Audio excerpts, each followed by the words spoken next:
ভাই আমার দোস্ত আমার, তাহলে আগের আয়াতে আমরা ছিলাম রব্বুল আলামিন আল্লাহ বলে রেখে আমরা বান্দা বান্দিরা আমি আল্লাহ জাহান্নাম বানিয়েছি। না না, আমি আল্লাহ মানুষের জন্য আর জিনের জন্য। এবার আমরা এই ছোট্ট সূরার আমরা শুরু থেকে কিছুটা অংশ আগাই, তারপরে আমরা আবার ওই আয়াতে আগাবো। দুটো আয়াতের সমন্বয়ে আজকে আমাদের আলোচনা। রব্বুল আলামিন আল্লাহ তাবারক ওয়া তাআলা তিনি বলছেন ওয়াল আসর, আল্লাহ একটা সময়ের কসম করেছেন, কারণ দুনিয়ার জমিনের সময় একটা বড় মূল্যবান বিষয়। যে সময়টা চলে যায় এই সময় কিন্তু আর কখনো ফিরে পাওয়া যায় না।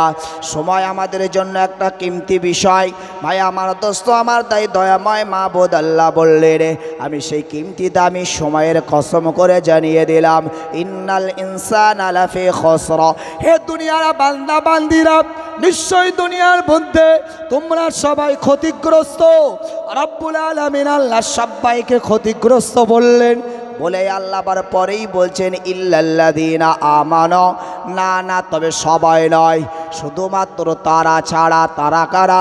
ইল্লাল্লাযীনা আমানু, হে আমার ঈমানদার বান্দা যারা, যারা দুনিয়াতে ঈমান গ্রহণ করেছ, যারা ঈমানদার তারা ব্যতীত। পরে আল্লাহ আরও 3 শ্রেণীর মানুষের কথা বললেন। এই ইল্লাল্লাযীনা আমানু, এই ঈমানদারের কথা বলা হয়েছে।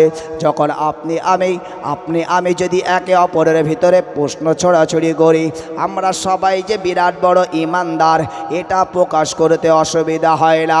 চাচা আমার মসজিদ থেকে নামাজ পড়ে বার হচ্ছেন, আর একদল যুবক তারা উঠার উপরে বসে গল্প করছে। বলছে দেখো অমুক চাচা মসজিদ থেকে নামাজ পড়ে আসছে। বলছে চাচার কথা ছাড়, ও চাচার কথা ছাড়, ও নামাজ পড়ছে তাই কি? আমি নামাজ পড়ি না, চাচার থেকে আমার ঈমান চাঙ্গা আছে। বলে এগুলো, যেটা বলে।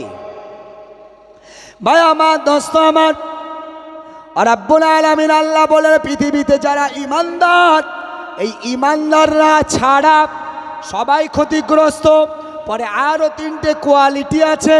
ভাই আমার দোস্ত আমার, এবার আমরা যদি একবার বিবেচনা করি ঈমানদার কারা, ঈমানদার কারা, ঈমানদার কারা। ঈমানদারের ঈমানের শব্দ ঈমানের আবিধানিক অর্থ হলো বিশ্বাস স্থাপন করা। কার প্রতি বিশ্বাস করা? দয়াময় মাবুদ আল্লাহর প্রতি। এবারে যদি আমরা এই বিশ্বাসের, আমরা যদি ঈমানের যদি শাখা দেখি, যদি আমরা এই ঈমান যদি আমাদেরকে মূল্যায়ন করতে হয়, এই ঈমানটাকে যদি আমাদের ভিতরে রাখতে হয়, এই ঈমানের যে সমস্ত শাখা, এই শাখাগুলো আমাদেরকে ফলো করতে হবে। ঈমানের শাখা শর্ত হলো দয়াময় মাবুদ আল্লাহ বললেন আমানতু বিল্লাহ, সর্বপ্রথম আমি রব, আমি আল্লাহ, আমার প্রতি তোমাদের ঈমান আনতে হবে। আমি আল্লাহ ছাড়া তোমাদের স্রষ্টা নাই, আমি আল্লাহ ছাড়া মালিক নাই, আমি আল্লাহ ছাড়া আইনদাতা নাই, আমি আল্লাহ ছাড়া কোনো রেজেক দাতা নাই। ইল্লাল্লাযীনা আমানু, ঈমানদারের প্রথম সংজ্ঞা হলো আল্লাহর উপরে বিশ্বাস করা। দ্বিতীয় নাম্বার, দয়াময় মাবুদ আল্লাহ বললেন অমালাইকাতিহি, আমার মালাইকা সমূহের প্রতি তোমাদের বিশ্বাস স্থাপন করা। আমার দোস্ত আমার, দয়াময় মাবুদ আল্লাহ বললে রেখে দুনিয়ার বান্দা বান্দিরা, তোমরা দুনিয়াতে যে যা কাজই করো না কেন, তোমরা পাপের কাজ করো, ন্যায়ের কাজ করো, আমি দয়াময় মাবুদ আল্লাহ তোমাদের মাঝে রিপোর্টার পেশ করে রেখেছি। তোমাদের কাদের উপরে আমার ফারিস্তা সমূহ দ্বারা সমস্ত রিপোর্টগুলো তারা, তোমাদের রিপোর্টগুলো তারা লিখছে। ভাই আমার দোস্ত আমার, আল্লাহ বললেন গে আমার বান্দা বান্দিরা, এই ফারিস্তা সমূহের প্রতি তোমাদের বিশ্বাস স্থাপন করা। তৃতীয় নাম্বার আল্লাহ বললেন অকুতুবিহি, আমি আল্লাহ জানিয়ে দিলাম আমার কিতাব সমূহের উপর, কিতাব সমূহের উপর অকুতুবিহি। আল্লাহ বললেন খালি কোরআন নয়, দয়াময় মাবুদ আল্লাহ তার আসমানি কিতাব, শ্রেষ্ঠ আসমানি 4টি কিতাব। ভাই আমার দোস্ত আমার, শ্রেষ্ঠ কিতাব হলো একটি কোরআন। এই 4টির ভিতরে আবার শ্রেষ্ঠ হলো কোরআন। মহান আল্লাহ তাবারক তাআলার 104টি আসমানি কিতাবের উপরে বিশ্বাস স্থাপন করা, অকুতুবিহি অরুসুলিহি। চতুর্থ নাম্বার আল্লাহ বললেন আমার রসুল সমূহের ওপর খালি আমরা আমাদের নবী মুহাম্মদ সাল্লাল্লাহু আলাইহি ওয়াসাল্লাম নবীর উপরে খালি বিশ্বাস নয়, আল্লাহ তাবারক তাআলা বললেন আমি আদম নবী থেকে নিয়ে নবী মুহাম্মদ সাল্লাল্লাহু আলাইহি ওয়াসাল্লাম পর্যন্ত যত রসুলকে আমি আল্লাহ প্রেরণ করেছি সমস্ত রসুল সমূহের উপরে বিশ্বাস স্থাপন করা। ভাই আমার, দোস্ত আমার, আজ আমরা নবী মুহাম্মদ সাল্লাল্লাহু আলাইহি ওয়াসাল্লামের অনুসারী। আমরা মুসা নবীকেও বিশ্বাস করি, আমরা ঈসা নবীকেও বিশ্বাস করি। যদি আজকে তাই না করতাম তাহলে আমরা জাতিতে ইহুদি হতাম অথবা জাতিতে আমরা ঈসাই হতাম। যেমন ইহুদি জাতি তারাও মুসা নবীর অনুসারী বলে দাবি করে, ঈসা নবীর অনুসারী বলে দাবিদার। যারা হলো খ্রিস্ট ধর্মের মানুষ তারা নবী মুহাম্মদকে দুশ্মন মনে করে, তারা নবী মনে করে না। মুসা নবীর অনুসারী বলে যারা দাবিদার, বর্তমান যারা হলো ইহুদি জাতি, এই ইহুদিরা আখিরি নবীকে বিশ্বাস করে না।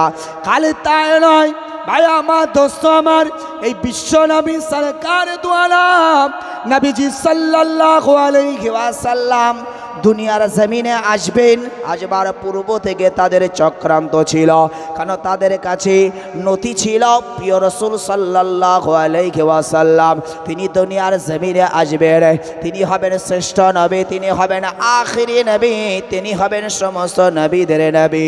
তাদের কাছে দুশ্মন।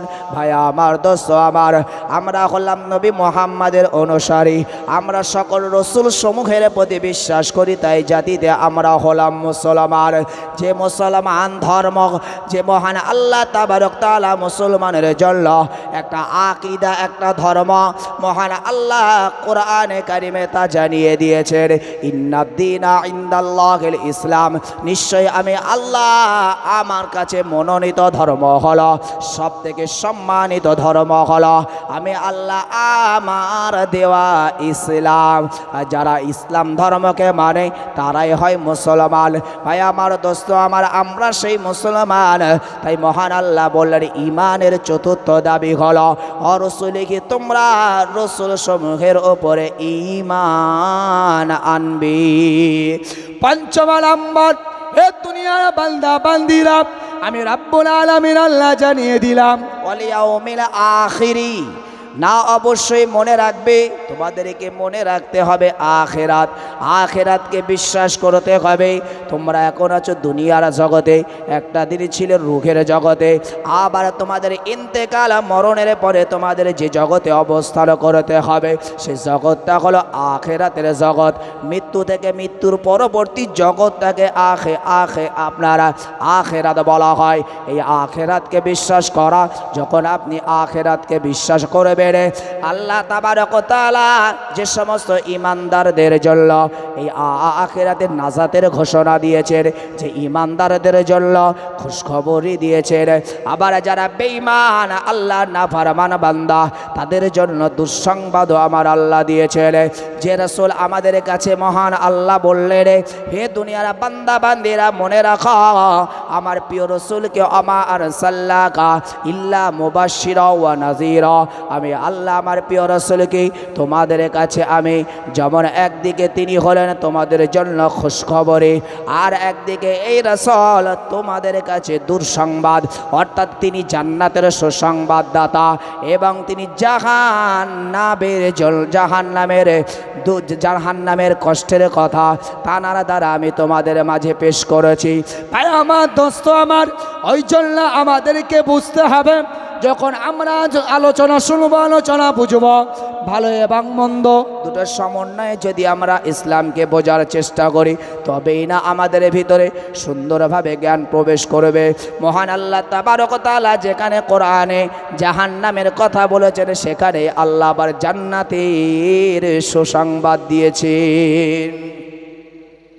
তো আজকে কবরে যাবার পরে যেখানে জান্নাত জাহান্নাম ঈমানদারের জন্য, ভালো মানুষের জন্য যেমন জান্নাতের সুসংবাদ রাসূল এসেছেন, রাসূল দিয়েছেন, আমরাও দিয়ে থাকি। রাসূলের ইত্তেবায়ে রাসূল কোরআন এবং হাদিসের দৃষ্টিকোণ থেকে যতটুকু আমরা পাই, যারা নাফরমান বান্দা নিশ্চয়ই কবর থেকে তাদের জন্য জাহান্নামের কষ্ট শুরু। আখেরাতের প্রথম মঞ্জিলই হলো কবর। এই অলিয়াউমিল আখিরি, আখেরাতকে বিশ্বাস করতে হবে যে আমরা যদি প্রকৃতপক্ষে ইমানদার না হয়ে কবরে যাই আমাদের আযাব ভোগ করতে হবে। আর যদি প্রকৃতভাবে যদি আমরা ইমানদার হই, প্রকৃত মোমেন হয়ে যায়, আল্লাহওয়ালা হয়ে যায়, রাসূল পাক সাল্লাল্লাহু আলাইহি ওয়াসাল্লাম বলেন তারা কবরে যাবে, তারা মৃত্যুর পরে তারা আনন্দিত হয়, মোমেনদের দিল খুশ হয়ে যায়, কারণ তারা আল্লাহর দিকে ধাবিত হয়ে যায়। জোরে বলুন সুবহানাল্লাহ। তো ইন্তেকালের পরে মোমেনদের জন্য জান্নাতের সুসংবাদ রয়েছে, অর্থাৎ মৃত্যুর পরের সময়টা হলো আখেরাত। এই আখেরাতকে বিশ্বাস করা, দুনিয়াতে ভালো কাজ করলে নাজাত পাবো, খারাপ করলে জাহান্নামের আযাব ভোগ করতে হবে, এই আখেরাতকে বিশ্বাস করা। ষষ্ঠ নম্বর হলো ইমানের দাবি আল কদরি খাইরিহি ওয়া শাররিহি মিনাল্লাহি তাআলা। এ দুনিয়ার বান্দা বান্দিরা মনে রাখো, তোমাদের সময়ের প্রাক্কালে মাঝে মাঝে তোমাদের নসিবে অনেক ঘটনায় ঘটে যায়, অনেক কিছুই তোমরা দেখতে পাও। মাঝে মাঝে তোমরা অনেক সময় আফসোস করো না, আফসোস নয়, দয়াময় মাবুদ আল্লাহ বলে রেখে আমার বান্দা বান্দিরা মনে রাখো, তোমাদের তাকদিরে যেটা আছে আমি দয়াময় মাবুদ আল্লাহ লিপিবদ্ধ রেখেছি। তোমাদের তাকদিরে দ্বারাই সেটা দুনিয়াতে বাস্তবায়ন হয়।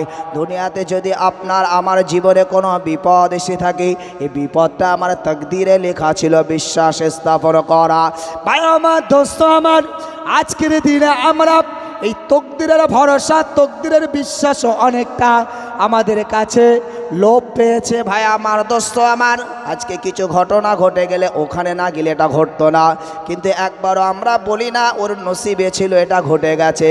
ভাই আমার, দোস্ত আমার, ছেলেটা মরতো না যদি গাড়িটা না আর চাবিটা বাপটা না দিত, চাবিটা দিয়েই সাড়ে সর্বনাশ, কিন্তু একবারও ভাবলো না ওর গাড়ি দেওয়াটা বিষয় নাই, ওর তাকদিরে আজকে মৃত্যুর লেখন ছিল।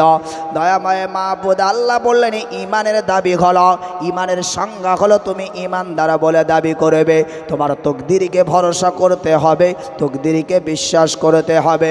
সপ্তম নাম্বার, দয়াময় মাবুদ আল্লাহ বললেন হে আমার বান্দা বান্দিরা মনে রাখো, অশাররিহি মিনাল্লাহি তাআলা অল বাসি বাদাল মওত।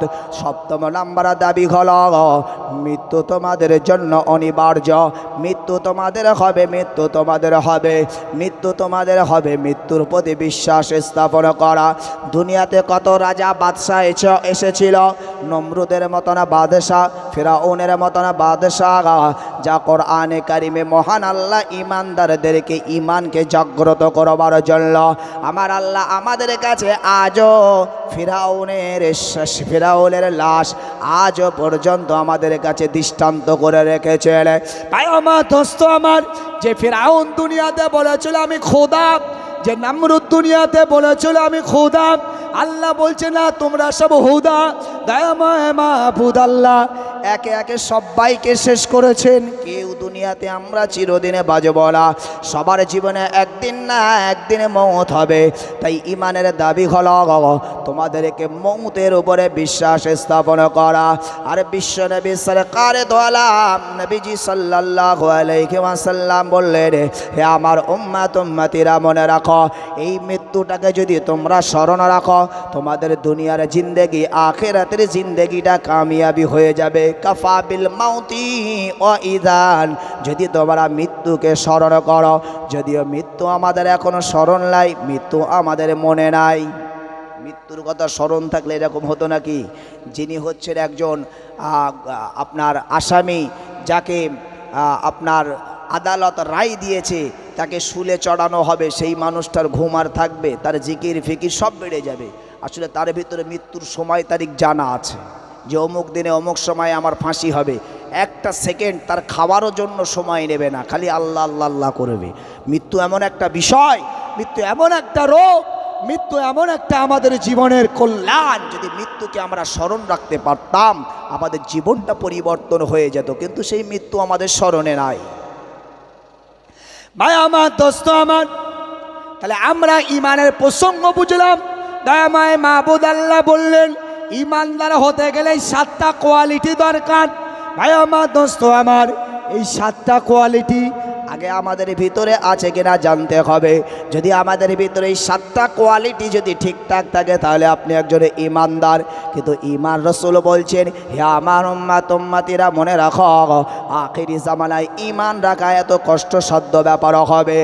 ইমান জামানা হাতের উপরে কয়লার আগুন রাখা যেমন কঠিন, ইমান রাখা ঠিক তেমনই কঠিন। কিন্তু আপনি যদি বাস্তব চিত্রে একবার ভাবান আপনার হৃদয়কে, যে না, আমার জীবনে এই যে ইমানের 7টা সংজ্ঞা আছে, এই যে ইমানের 7টা শাখা আছে, এই 7টা অঙ্গ কি আপনি পূর্ণাঙ্গরূপে আপনার হৃদয় থেকে আপনি ঠিক রাখেন। ভাই আমার, দোস্ত আমার, বিশ্ব নবী সরকারে দো আলম নবীজি সাল্লাল্লাহু আলাইহি ওয়াসাল্লাম ইমানি প্রসঙ্গে তিনি একটা সুন্দর হাদিস হযরতে সাহাবা মুআজ রাদিয়াল্লাহু তাআলা আনহু হুজুরের কাছে বর্ণনা করলেন। বিশ্ব নবী ডাক দিলেন, ক্বালা মুআজ, উত্তর দিলেন লাব্বাইক ইয়া রাসূলুল্লাহ। বিশ্ব নবী আমার বললেন ক্বালা মুআজ, আবার উত্তর দিলেন লাব্বাইক ইয়া রাসূলুল্লাহ। আবার ডাক দিলেন ক্বালা মুআজ, উত্তর দিলেন লাব্বাইক ইয়া রাসূলুল্লাহ। বিশ্ব নবী এবার তৃতীয়বার ডাকার পরে বললেন, শাহাদাতি আল্লাহ ইলাহা ইল্লাল্লাহ হারামাল্লাহু আলাইহিন নার। প্রিয় রাসূল সাল্লাল্লাহু আলাইহি ওয়াসাল্লাম সাহাবা মুআজকে যে 3বার ডেকেছিলেন, বিশ্ব নবীর দিকে সাহাবা মুআজ লক্ষ্য করে বলেছিলেন, ইয়া রাসূলুল্লাহ, আপনি যখন বলেছিলেন ক্বালা মুআজ, আমি উত্তর দিয়েছিলাম লাব্বাইক ইয়া রাসূলুল্লাহ। আবার দ্বিতীয়বার ডাক দিয়েছিলেন ক্বালা মুআজ, আমি উত্তর দিয়েছিলাম লাব্বাইক ইয়া রাসূলুল্লাহ। তৃতীয়বার ডাক দিয়েছিলেন ক্বালা মুআজ, আমি উত্তর দিয়েছিলাম লাব্বাইক ইয়া রাসূলুল্লাহ। বারংবার তো আমি আপনার জবাব দিয়েছিলাম। বিশ্বনবী আমার বললেন, এ বাবা সাহাবী মুআজ, আমি রাসূল পাক সাল্লাল্লাহু আলাইহি ওয়াসাল্লাম জানিয়ে দিলাম, তুমি যে আমাকে 3বার ডাকে সাড়া দিয়েছিলে, আর আমি রাসূল তোমার 3বার ডাকের সাড়াই শুনতে পেয়েছিলাম।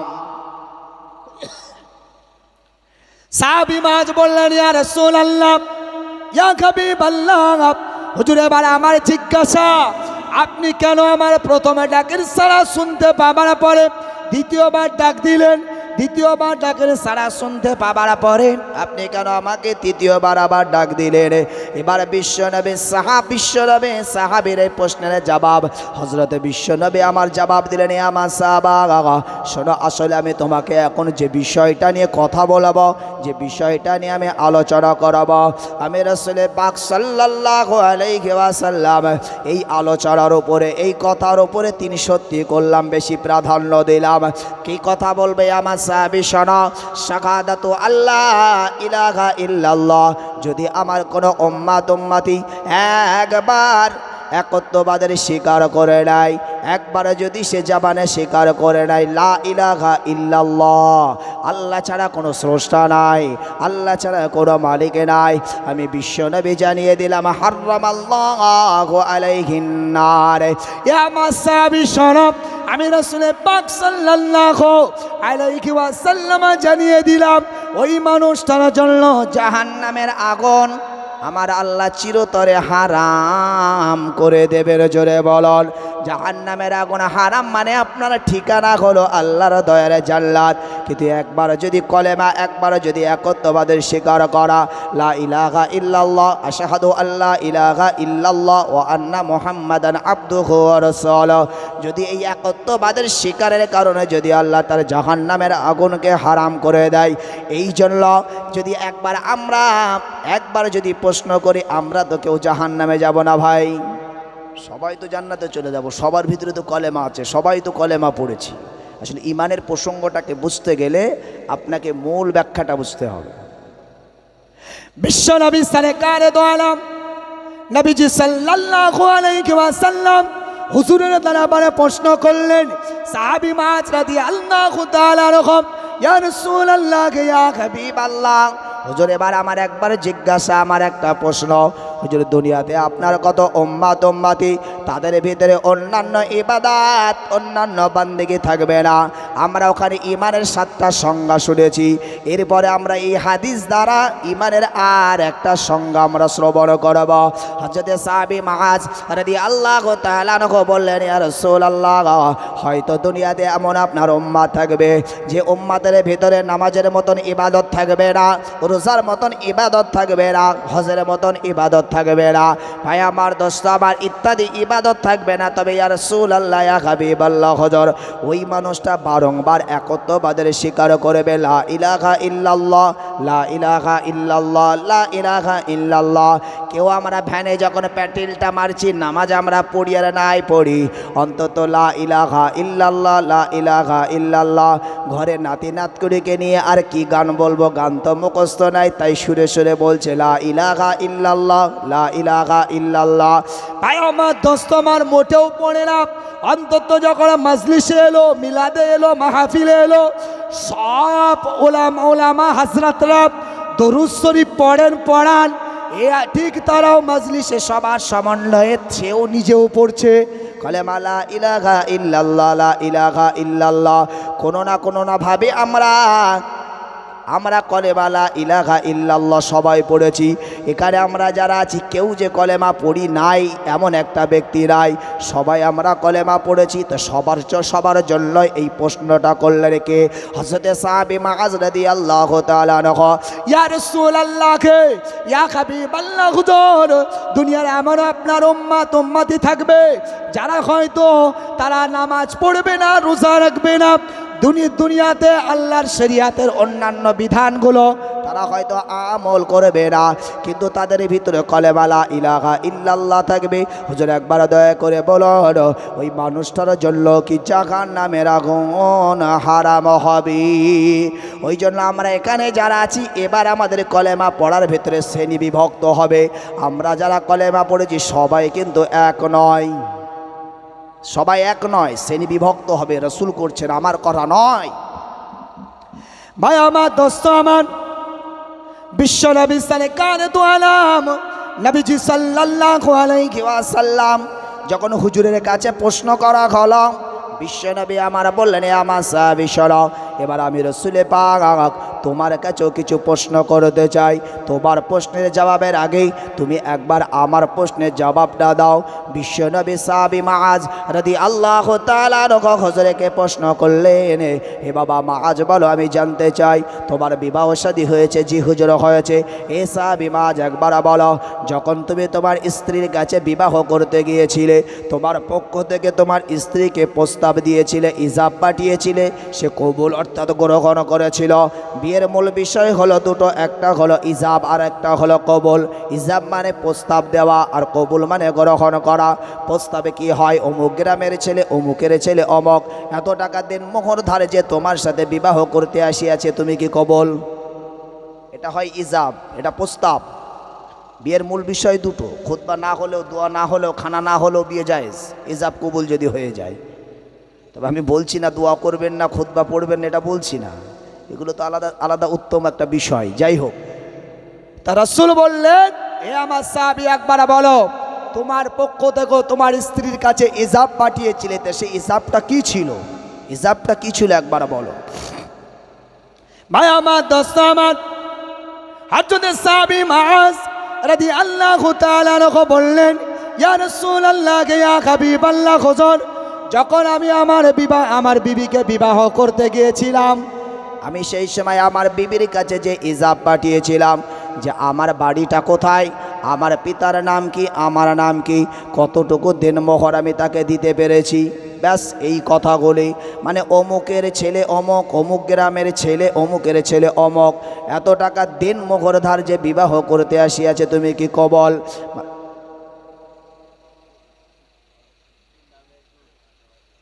স্ত্রীর নামে দোয়া, আচ্ছা ইনশাল্লাহ হবে। হুজুর আসবেন, হুজুর দোয়া করবে, আখেরি মোনাজাত হুজুরি করবেন তো? জি জি জি জি, মাশাআল্লাহ। আল্লাহ ভাইয়ের স্ত্রীকে আল্লাহ জান্নাতবাসী করুন, সকলে বলি আল্লাহুম্মা আমিন। তিনি দোয়া চেয়েছেন, এই মুহূর্তে আমরা অন্তত একটু দোয়া করি, আল্লাহ যেন তাকে জান্নাতবাসী করুক, সকলে বলি আল্লাহুম্মা আমিন। পরে আখেরি মোনাজাতে শেষ হুজুর কেবলা তিনি করবেন। যাই হোক, চলুন তো প্রিয় রসুল জিজ্ঞাসা করলেন, তিনি বললেন যে আমার বাড়ি, আমার নাম, আমার পিতার নাম আর এত টাকা দেনমোহর, এই ছিল আমার প্রস্তাবের মূল ভাষা। রসুল বললেন, বিবাহ করে তুমি বাড়িতে নিয়ে এসেছো? জি হুজুর, নিয়ে এসেছি। তোমার স্ত্রী ঘরে আসার পরে তোমার স্ত্রীর দ্বারাই কোনো কাজকর্ম করা? জি হুজুর, ও তো করতেই হবে, ও তো করা ওর দায়িত্ব, করাটাই ওর দায়িত্ব। ও বাড়িতে আসবে, আমার বাপ মা তার খেদমত, আমার খেদমত, ঘর বাড়ি পরিষ্কার পরিচ্ছন্ন, থাড়া ঘটি বাড়ি মাজা, তার রান্না বান্না করা, এগুলো তো তার দায়িত্ব।